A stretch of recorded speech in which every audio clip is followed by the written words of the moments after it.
আপনার নাম কি? মমতাজ বিবি। আচ্ছা, আপনি কোথা থেকে এসেছেন?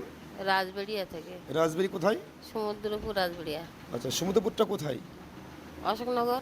অশোকনগর থানার আন্ডারে, তাই তো? আচ্ছা, আপনাকে এখানে ভর্তিটা কারা করিয়েছিল?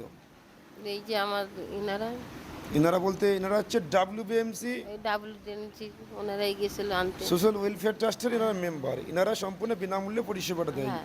তাহলে আপনাকে যে বিনামূল্যে পরিষেবাটা দেওয়ার জন্য আপনাকে আনা হয়েছে, আপনার থেকে কোনো টাকা পয়সা কি নেওয়া হয়েছে? না। সম্পূর্ণ বিনামূল্যে পরিষেবা পেয়েছেন তো? এবার আপনি বলুন, আপনি যেই হসপিটালে আপনি চিকিৎসা করাচ্ছেন, এই হসপিটালের ডাক্তারবাবু, সিস্টার, আয়ানার্স যারা আছেন, এদের থেকে কি আপনি কোনো দুর্ব্যবহার বা না পরিষেবা না খারাপ পেয়েছেন? না, খুবই ব্যবহার ভালো। ব্যবহার, তাহলে এখান থেকে আপনার কোনো কমপ্লেন নেই, তাই না, তো? না। আগের থেকে আপনি অনেকটা সুস্থ আছেন, তাই তো? আচ্ছা, তাহলে আপনি আশা রাখছেন এখান থেকে আপনি পুরোপুরি সুস্থ হয়ে যাবেন, তাই তো? হ্যাঁ, সুস্থ হয়ে যাবো। আচ্ছা আচ্ছা আচ্ছা, ঠিক আছে, ধন্যবাদ।